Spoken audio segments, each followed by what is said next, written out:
intervention of the United States and the British government. Furthermore, our aspiration to be part of the global body to maintain one African Union, ECOWAS, and Mano River Union protocols regarding the support of peace support operations. Also,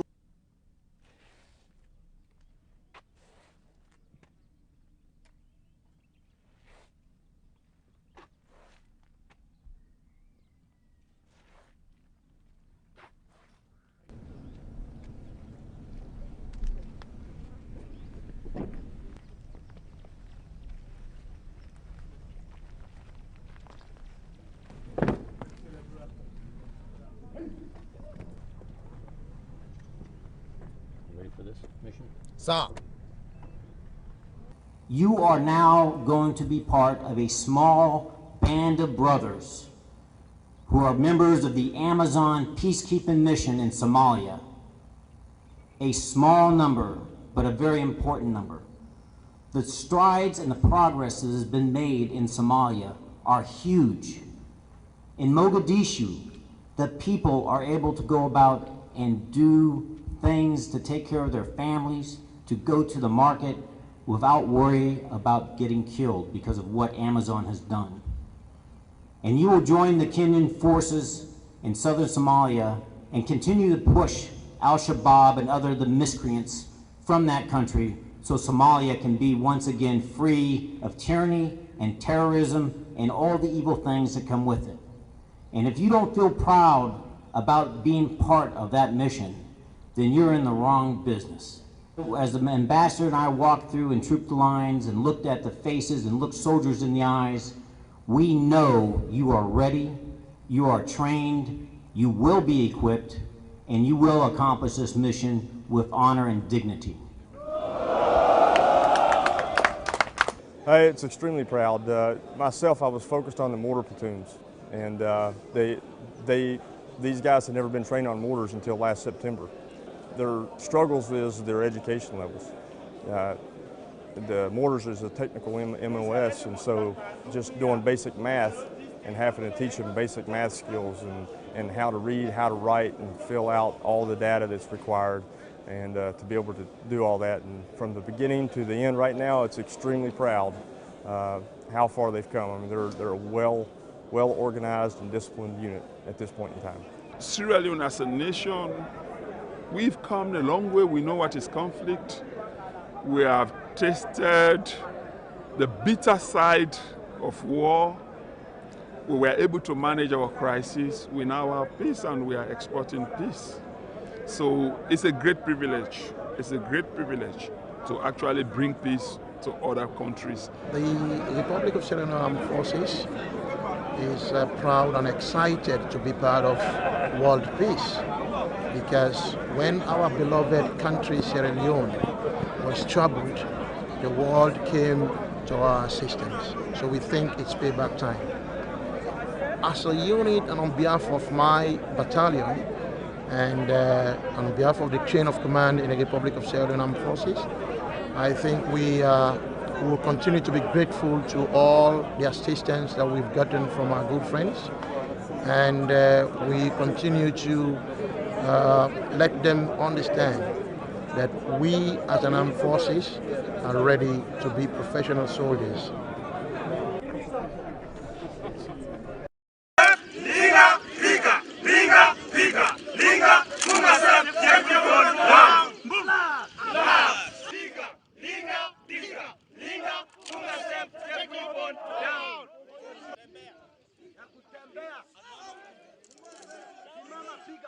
PDF has asked us to help them in the training. We could exploit that and then move.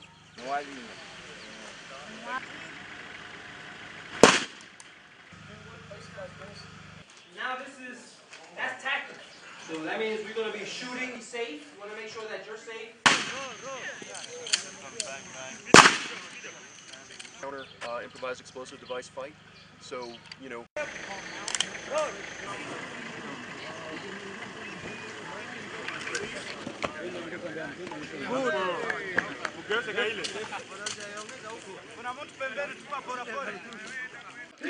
Liga, 100, 100,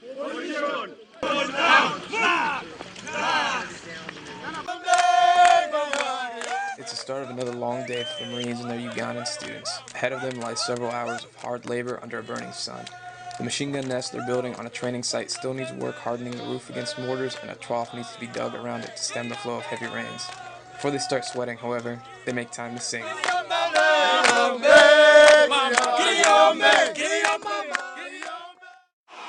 About 30 Marines with Special Purpose Marine Air Ground Task Force 12 spent 2 months in Uganda training a company of combat engineers to counter Al-Shabab insurgency tactics in Somalia.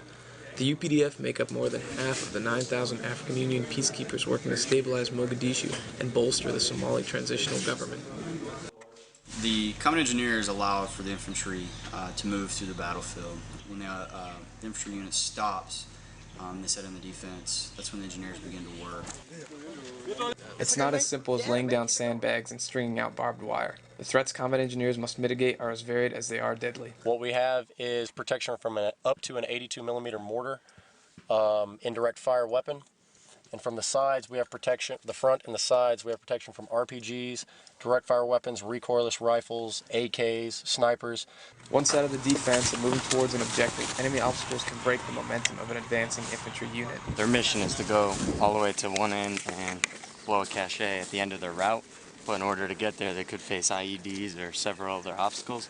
They have to clear them in case they need any follow-on forces to come on this route. When the patrol comes up against a locked gate, they call the breach team. As they have an oval charge set up on the wall.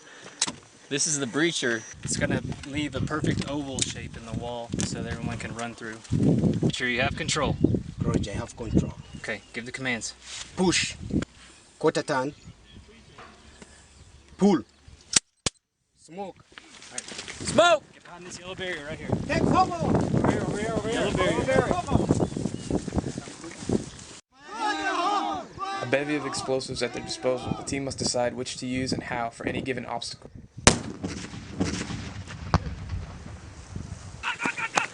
As this simulation is designed to teach, when the combat engineers are effective, the rest of the force can move quickly. Bravo, moving! Move! Right now is they're practicing assaulting an objective. They took contact after coming through the breach point. So they're using squad rushes and boat pairs to assault to an objective. They're limited advance. I've at least achieved a lot from the American Marines. So now I'm also just a Ugandan Marine, a UPDF Marine. I'm strong.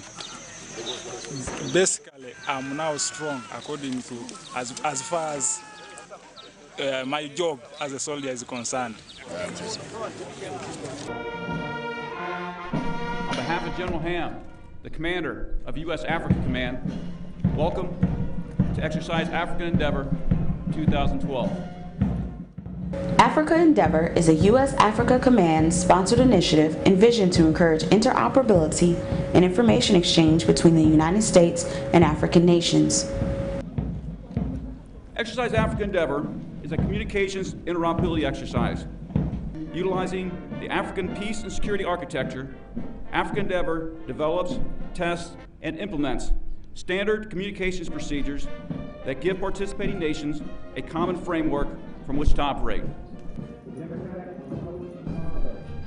It is a pleasure to be here in the Republic of Cameroon, a long-standing and valued Africa Endeavor partner since the exercise inception in 2006. This year's exercise is held in Douala, Cameroon. A public affairs workshop was added to the various communications programs being discussed. For me, as a public affairs officer, this will give me the latitude and give me the understanding as to how to approach public affairs from another perspective. So let me make an additional suggestion. And also to draw from the experiences from the different countries and see how we can exert synergy so as to have a working framework in portraying Africa in a very positive light. United States Armed Forces met at Tebe Pashwa Air Base in Botswana to kick off Operation Southern Accord on Wednesday, August 1st. Southern Accord is an annual exercise that brings American and African forces together for joint training and humanitarian missions. The opening ceremony was attended by Brigadier David Dikobe, Assistant Chief of Staff of Training and Doctrine for the Botswana Defense Force, Michelle Gavin, U.S. Ambassador to Botswana, and Brigadier General Isaac Osborne, Deputy Director of U.S. Army, Africa. To remain a relevant and trusted partner, the need for having training of this nature cannot be overemphasized. Therefore, it goes without saying that nation-states must ensure that they always have forces ready to be deployed for such operations at short notice.